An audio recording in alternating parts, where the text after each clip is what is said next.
Nous prenons comme chant « Changez vos cœurs ». Changez vos cœurs, croyez à la bonne nouvelle. Changez de vie, croyez que Dieu vous aime.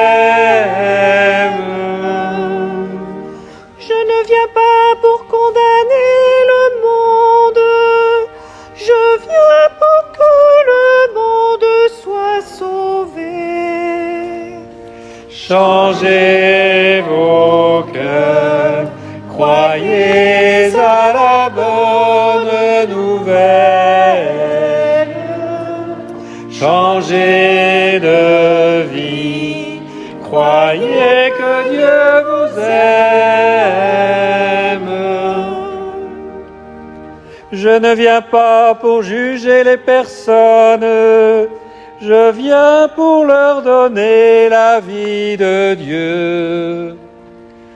Changez vos cœurs, croyez à la bonne nouvelle. Changez de vie, croyez que Dieu vous aime. Je suis le bon pasteur, dit Jésus, je cherche la brebis égarée. Changez vos cœurs, croyez à la bonne nouvelle. Changez de vie, croyez que Dieu vous aime. Qui croit en moi la vie éternelle, croyez en mes paroles et vous vivrez. Changez de cœur, croyez à la bonne nouvelle. Changez de vie, croyez que Dieu vous aime.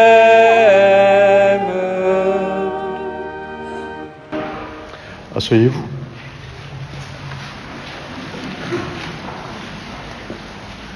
Pour commencer cette célébration, on a voulu partir de trois petits textes du pape. Le premier texte est tiré de Laudato Si, vous savez, la maison commune, notre maison commune. Le pape nous invite à l'habiter, afin que chaque créature, humaine et non humaine, puisse y sentir chez elle. Ça sera le premier axe de notre réflexion, notre demande de pardon. On a pris un deuxième texte aussi dans Fratelli Tutti, où le pape insiste sur la relation. La relation, c'est la qualité des échanges vécus à l'intérieur de la maison. La relation, c'est cette fraternité qui fait d'elle une maison habitée. La relation, c'est ce qui donne de la valeur à notre vie et à notre terre. Et enfin, la relation, ce sont les liens qui nous soutiennent plutôt que les biens que nous détenons. Et nous essaierons de nous poser des questions sur les relations, nos relations, comment elles se passent aujourd'hui. Et puis le dernier texte, c'est tiré de sa lettre apostolique Patris Corde, qui est centrée sur Saint Joseph, puisque c'est l'année Saint Joseph qui commence. Et il a toute une réflexion sur la culpabilité, sur le mal. Alors voilà ce qu'il dit. Le malin nous pousse à regarder notre fragilité avec un jugement négatif. Au contraire, l'esprit met en lumière cette fragilité avec tendresse. La tendresse est la meilleure manière de toucher ce qui est fragile en nous. Le fait de montrer du doigt et le jugement que nous utilisons à l'encontre des autres sont souvent un signe de l'incapacité à accueillir en nous notre propre faiblesse, notre propre fragilité. Et ici de l'Apocalypse, Seule la tendresse nous sauvera de l'œuvre de l'accusateur. C'est pourquoi il est important de rencontrer la miséricorde de Dieu, notamment dans le sacrement de la réconciliation, en faisant une expérience de vérité et de tendresse. C'est ce que nous allons faire maintenant. Paradoxalement, le malin peut aussi nous dire la vérité, mais s'il le fait, c'est pour nous condamner. Nous savons cependant que la vérité qui vient de Dieu ne nous condamne pas, et qu'elle nous accueille, nous embrasse, nous soutient, nous pardonne. La vérité se présente toujours à nous comme le Père miséricordieux de la parole. Vous savez, c'est dans Luc 15, du fils prodigue, surtout le Père qui a, avec ses deux fils, et qui accueille le fils qui revient. Elle vient à notre rencontre, nous redonne la dignité, nous remet debout, fait la fête pour nous, parce que mon fils que voilà était mort et il est revenu à la vie. Il était perdu et il est retrouvé. C'est donc dans cette perspective que nous allons ensemble demander pardon, en commençant par demander pardon pour ne pas avoir fait attention à notre corps. Demandons pardon.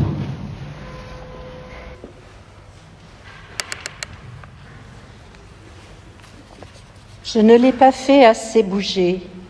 J'ai laissé la fatigue prendre le dessus sans réagir, sans faire attention à mon sommeil, en privilégiant le fauteuil. Je l'ai trop nourri ou mal. J'ai laissé certaines addictions prendre le dessus.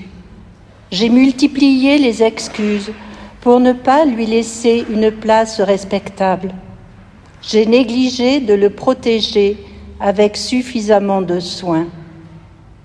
Je n'en ai pas fait assez un instrument de communication pour mes attentions aux autres, pour que mes contacts expriment autant que possible mes sentiments, mon affection, mes besoins de partage, en me repliant sur des activités égoïstes.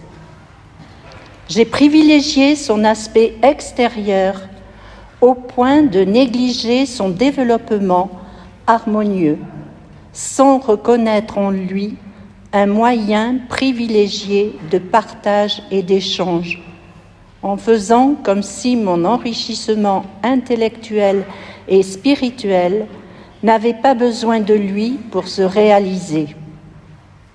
Je ne l'ai pas assez associé à ma prière, en oubliant que Dieu a pris corps en son Fils pour nous rejoindre et qu'il a voulu nous donner son corps.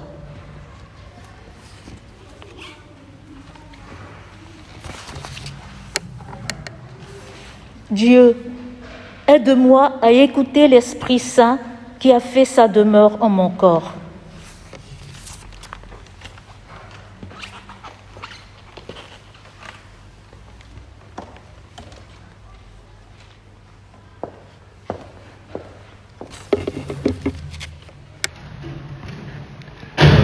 J'essaie de repérer dans Saint Paul tous les passages où il est question du corps, et il y en a beaucoup. Alors je vous invite à les écouter.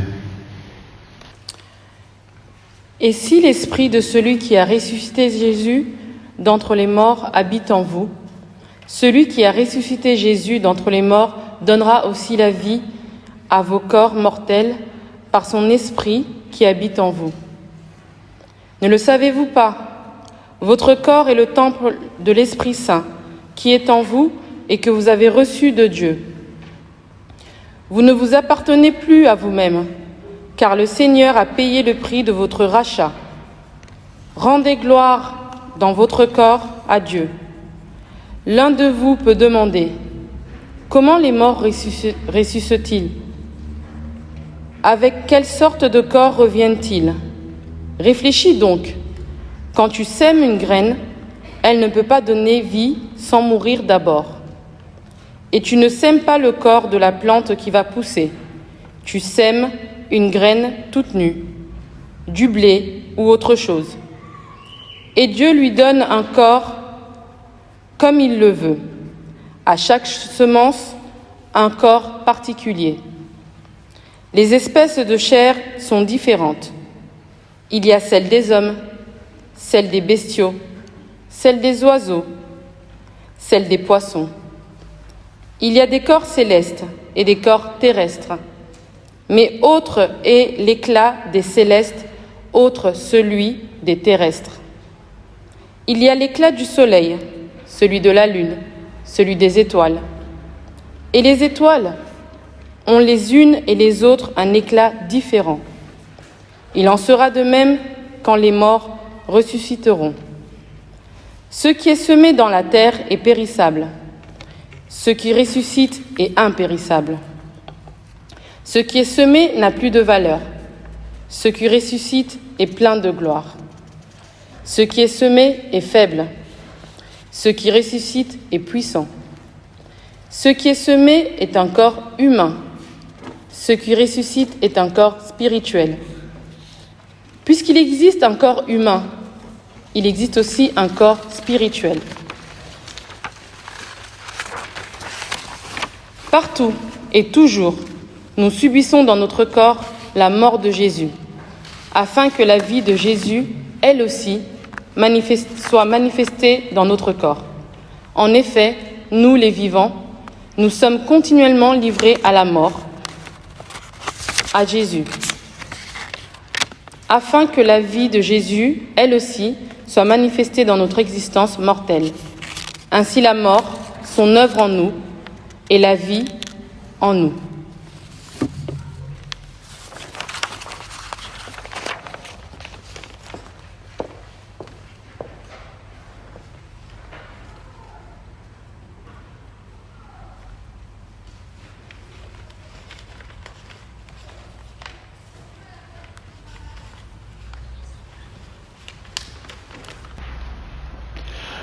Nous demandons pardon aussi pour ne pas avoir respecté ta création, Seigneur. Je n'ai pas pris le temps de m'arrêter pour contempler le monde en te remerciant pour ses beautés, toi le Créateur. Dire merci pour le soleil, la pluie et la froidure, la douceur des soirées et le calme de la nature. Admirer la beauté d'une fleur, le spectacle d'un animal que l'on croise.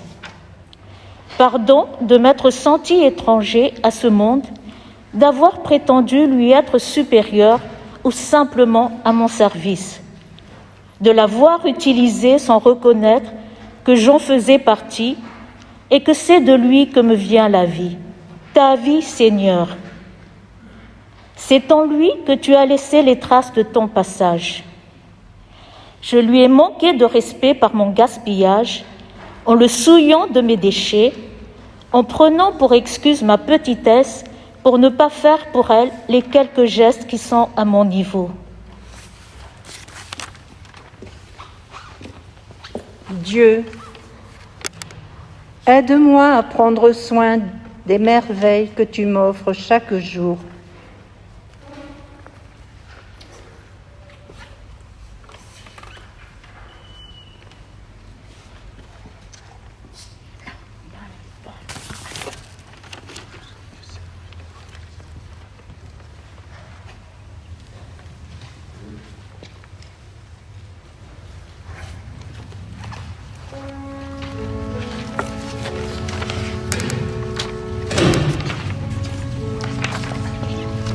Par les cieux devant toi, splendeur et majesté, par l'infiniment grand, l'infiniment petit, et par le firmament, ton manteau étoilé, et parfait soleil, je veux crier, Mon Dieu, tu es grand, tu es beau, Dieu vivant, Dieu très haut, tu es le Dieu d'amour. Mon Dieu, tu es grand, tu es beau, Dieu vivant, Dieu très haut, Dieu présent en toute création. par tous les océans et par toutes les mers, par tous les continents et par l'eau des rivières, par le feu qui te dit comme un buisson ardent, et par l'aile du vent, je veux crier, mon Dieu, tu es grand, tu es beau, Dieu vivant, Dieu très haut, tu es le Dieu d'amour, mon Dieu, tu es grand, tu es beau, Dieu vivant, Dieu très haut, Dieu présent en toute création. Par toutes les montagnes et toutes les vallées, par l'ombre des forêts et par les fleurs des champs, par les bourgeons des arbres et l'herbe des prairies, par le blé en épi, je veux crier, Mon Dieu, tu es grand, tu es beau, Dieu vivant, Dieu très haut, tu es le Dieu d'amour. Mon Dieu, tu es grand, tu es beau, Dieu vivant, Dieu très haut, Dieu présent en toute création.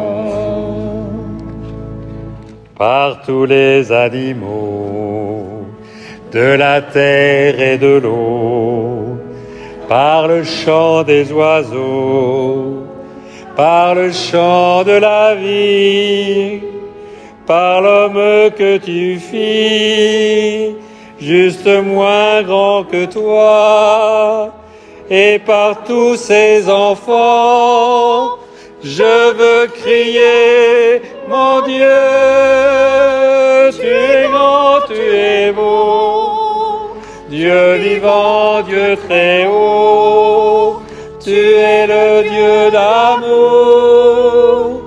Mon Dieu, tu es grand, tu es beau, Dieu vivant, Dieu très haut, Dieu présent en toute création.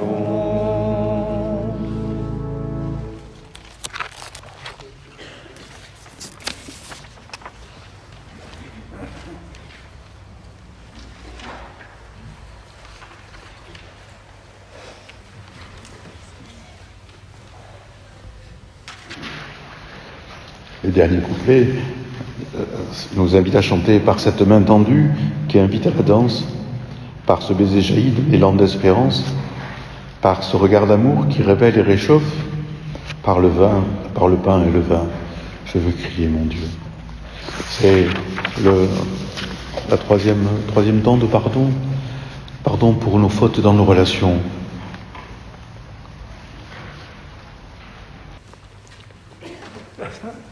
Ces mains tendues que l'on ne prend plus, ce baiser que l'on ne peut plus donner, ces regards que nous détournons par peur du contact, ces repas qui sont à éviter. Seigneur, nous avons du mal à maintenir nos contacts. Dans cette période difficile, une angoisse sourde nous gagne régulièrement. Confinés, inquiets, nos relations s'en trouvent perturbées. Nous sommes facilement à cran, soupçonneux, devant les attitudes de ceux que nous croisons, interprétant en mauvais part ce que nous entendons, prompts à critiquer.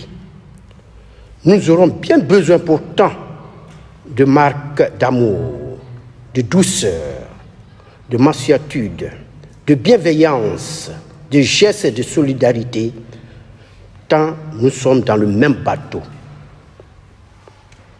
Il est un peu trop facile de nous trouver des excuses en évoquant des difficultés actuelles. Trop facile de nous laisser aller en cherchant des justifications. Nous disons facilement dans notre Père, remets-nous nos dettes comme nous-mêmes les remettons à ceux qui en ont envers nous. Cependant, nous avons souvent l'impression que les gens de notre entourage ne nous rendent pas assez dans les mêmes proportions ce que nous leur donnons. Ils seraient en dette envers nous, au point que nous sommes tentés de prendre de la distance avec eux, de nous réfugier au partage et de nous refermer sur notre dignité offensée par tant d'ingratitude. Nous en sommes convaincus. Le véritable amour est gratuit et ne se réclame pas de réciprocité systématique. En renonçant à réclamer ce que nous estimons être notre dû, nous accédons à une plus grande paix. Nos relations peuvent se détendre. Il se pourrait même que nous finissions par recevoir plus ce que nous espérons. Personne ne nous doit rien, pas même Dieu. L'amour ne se marchande pas, il se donne.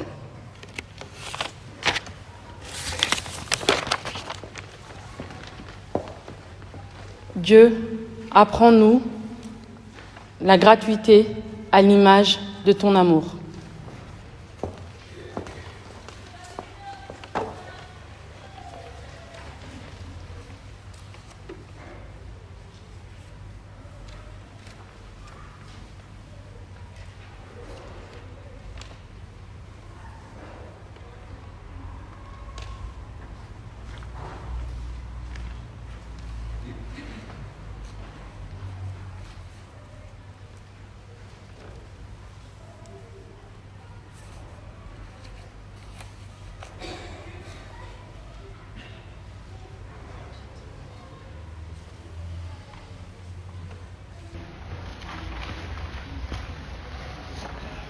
Nous avons tous le même Père, nous sommes frères.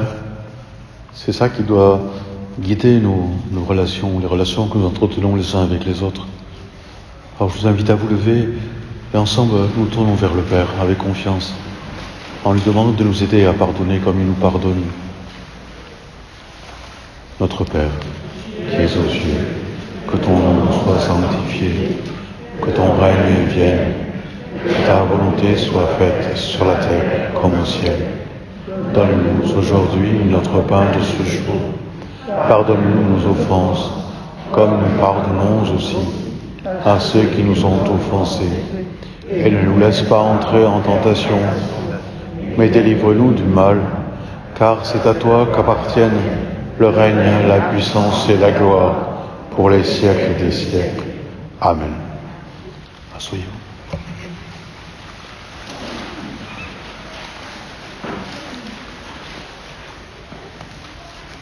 Je vous invite à demander pardon aussi pour le manque d'ambition, parce que nous nous recroquevillons, nous nous satisfaisons de ce que nous sommes. Nous ne croyons pas assez en nous.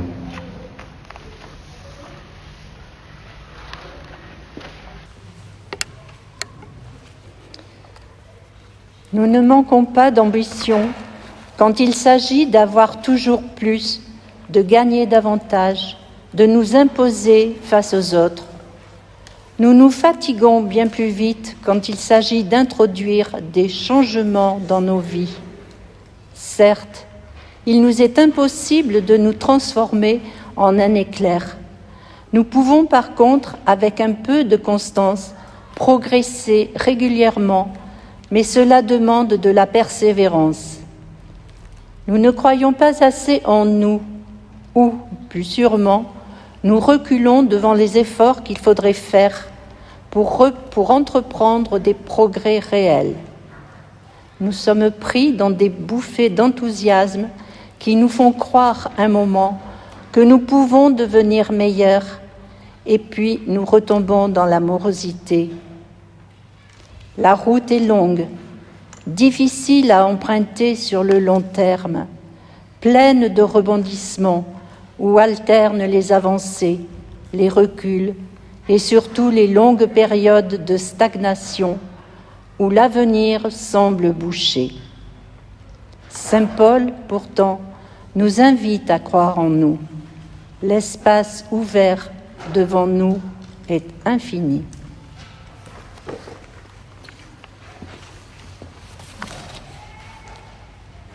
Dieu, aide-nous à terminer ce que nous avons entrepris.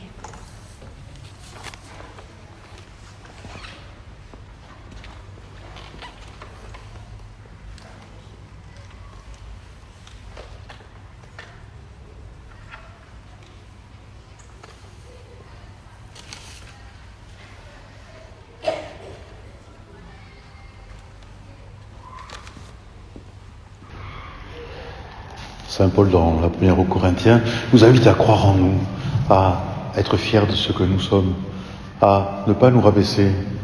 Ensuite, nous écouterons un poème de la Tour du Pin qui nous dit aussi que en nous vit Dieu et en toute chair vit Dieu. Dans le monde entier, Dieu est présent. Ainsi, il ne faut pas mettre son orgueil en des hommes dont on se réclame, car tout vous appartient, Paul, Apollos et Pierre, le monde et la vie et la mort, le présent et l'avenir, tout est à vous. Mais vous, vous êtes au Christ et le Christ est à Dieu.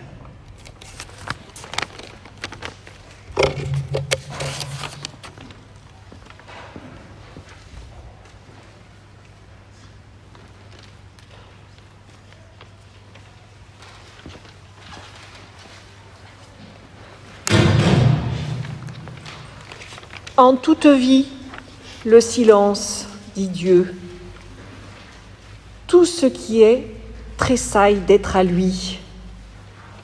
Soyez la voix du silence en travail. Couvez la vie, c'est elle qui loue Dieu. Pas un seul mot, et pourtant c'est son nom. Que tout sécrète et presse de chanter. N'avez-vous pas un monde immense en vous? Soyez son cri et vous aurez tout dit. Il suffit d'être et vous vous entendrez, rendre la grâce d'être et de bénir. Vous serez pris dans l'hymne d'univers. Vous avez tout en vous pour adorer. Car vous avez l'hiver et le printemps. Vous êtes l'arbre en sommeil et en fleurs. Jouez pour Dieu des branches et du vent. Jouez pour Dieu des racines cachées.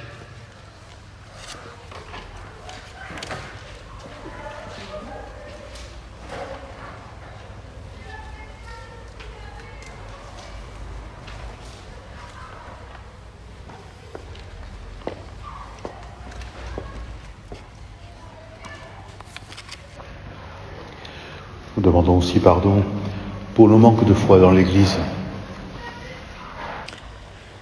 Il nous arrive de manquer de confiance, de penser que l'Église est en plein déclin, que nous, chrétiens, allons disparaître parce que notre temps est fini.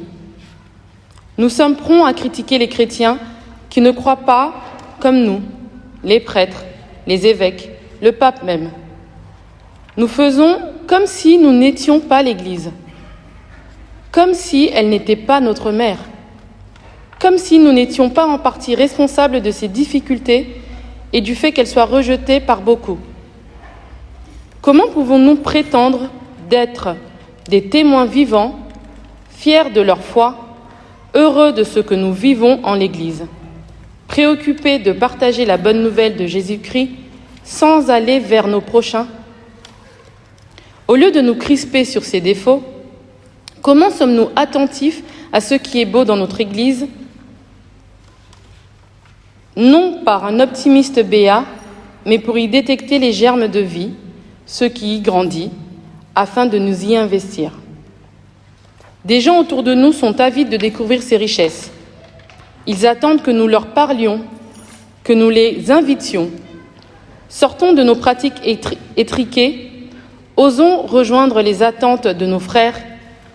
Aidons-les à découvrir les ouvertures immenses de l'Église qui pourraient faire éclater nos étroitesses humaines. L'esprit qui fait vivre l'Église est la seule voie qui nous est offerte pour aller jusqu'au Père par Jésus.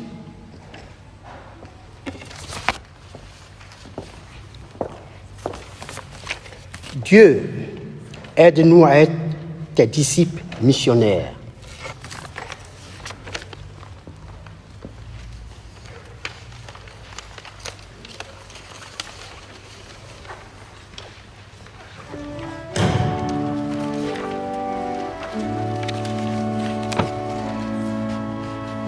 Cette Église appelée notre Mère, dans l'Esprit nous l'aimons de tout cœur, qu'elle vive à la gloire du Père, sur les pas de Jésus le Sauveur.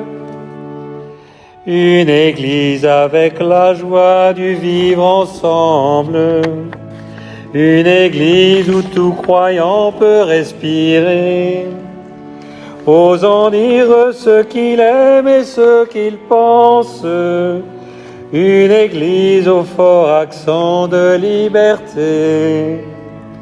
Cette Église appelée notre Mère, dans l'Esprit nous l'aimons de tout cœur, qu'elle vive à la gloire du Père, sur les pas de Jésus le Sauveur.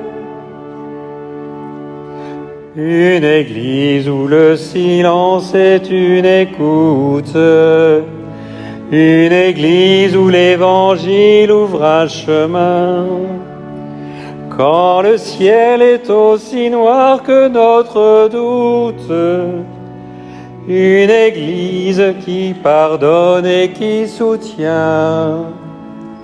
Cette Église appelée notre Mère, dans l'Esprit nous l'aimons de tout cœur, qu'elle vive à la gloire du Père, sur les pas de Jésus le Sauveur. Une Église où l'Esprit Saint redonne souffle, une Église ouverte au vent de l'imprévu, dans un monde où les humains sont mis en doute, une Église qui conduit vers l'inconnu.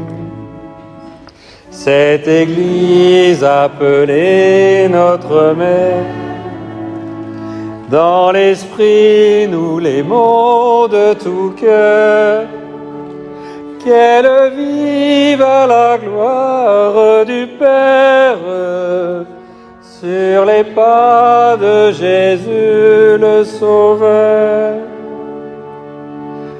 Une Église traversée par des audaces, une Église à la jeunesse relancée, qui s'arrache à l'habitude et ses impasses, une Église où la nouvelle est annoncée. Cette Église appelée notre Mère, dans l'Esprit nous l'aimons de tout cœur, qu'elle vive à la gloire du Père, sur les pas de Jésus le Sauveur.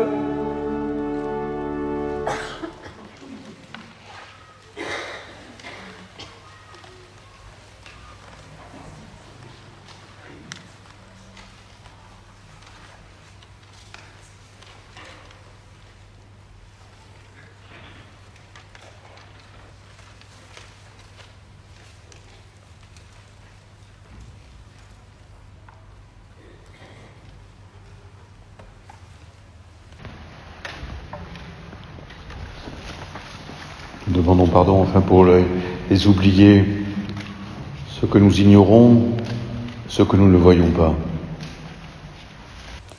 Depuis le tram, en nous promenant dans les bois, au bord du lac, on voit des tentes plantées dans des terrains vagues, de tristes cabanes. Des gens sont obligés de squatter parce qu'ils n'ont pas de quoi se loger. On en trouve encore dans des coins de rue. Merci à ceux qui participent à des maraudes, qui s'engagent dans des distributions de nourriture ou de vêtements, qui partagent un moment avec les déshérités pour un café, une démarche, une écoute, qui, avec des associations, sont à la recherche de logement, de travail, de papier. Pardon, parce que nous nous détournons. Nous abandonnons l'idée que nous pourrions intervenir. Nous baissons les bras avant même d'essayer. Nous libérons notre conscience avec une pièce.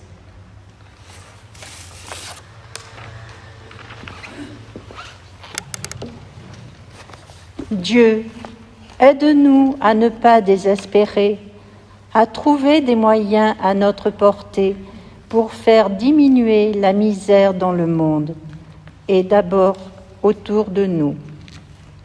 Donne-nous la force de nous engager avec ceux qui luttent pour un monde meilleur.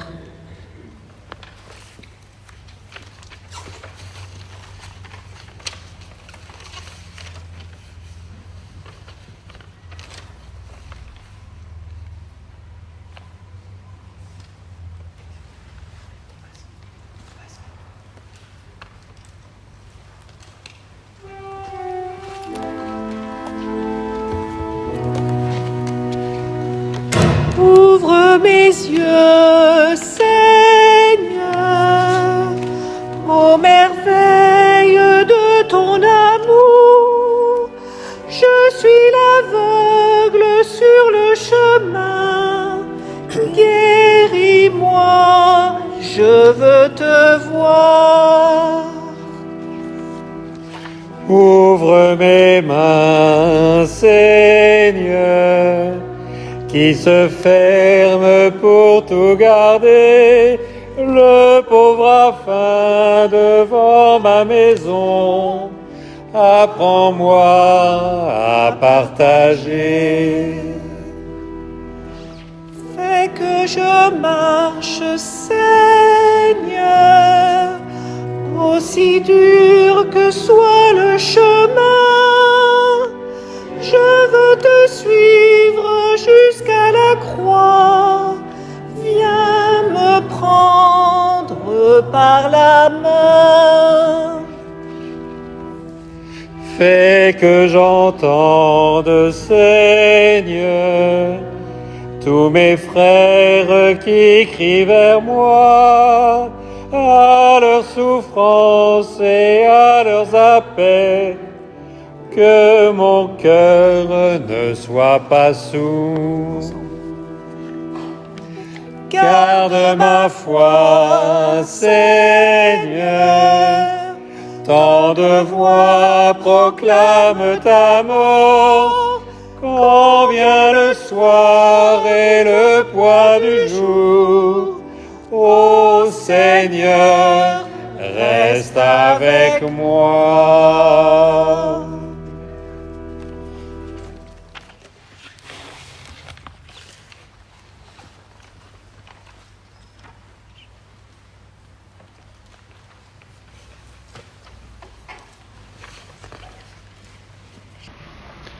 Bien vous lever, nous nous reconnaissons pécheurs ensemble. Je confesse à Dieu Tout-Puissant. Je reconnais devant mes frères que j'ai péché, en pensée, en parole, par action et par omission. Oui, j'ai vraiment péché. C'est pourquoi je supplie la Vierge Marie, les anges et tous les saints, et vous aussi mes frères, priez pour moi, le Seigneur notre Dieu. Tournons ensemble vers le Père. Père Saint, nous t'en prions. Envoie ton Esprit Saint sur ton peuple ici rassemblé, qui demande ton pardon. Il reconnaît qu'il s'est souvent éloigné de toi.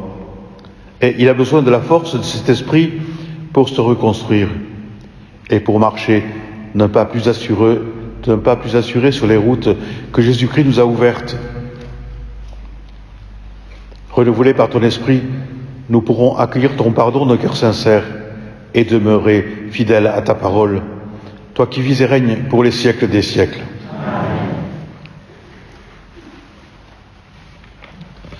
Que Dieu notre Père vous montre sa miséricorde. Par la mort et la résurrection de ton Fils, il a réconcilié le monde avec lui et il a envoyé l'Esprit Saint pour la rémission des péchés. Par le ministère de l'Église, qui vous donne le pardon et la paix. Et moi, au nom du Père et du Fils et du Saint-Esprit, je vous pardonne tous vos péchés. Amen. Père, nous chantons notre joie, être réconciliés avec le Seigneur, être réconciliés les uns avec les autres.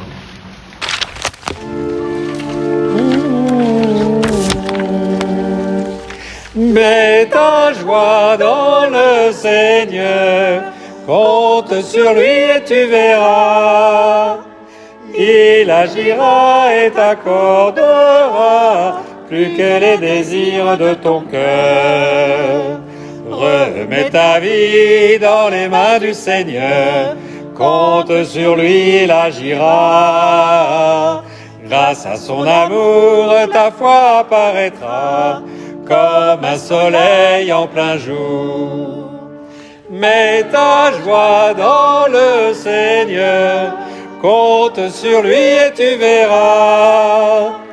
Il agira et t'accordera plus que les désirs de ton cœur. Reste en silence devant le Seigneur, oui, attends avec patience. Grâce à son amour, ton pas est assuré et ton chemin lui plaît. Mets ta joie dans le Seigneur, compte sur lui et tu verras. Il agira et t'accordera plus que les désirs de ton cœur. Dieu connaît les jours de tous les hommes droits, il leur promet la vraie vie. Grâce à son amour, ils observent sa voie, ils mettent leur esprit en lui. Mets ta joie dans le Seigneur, compte sur lui et tu verras. Il agira et t'accordera plus que les désirs de ton cœur.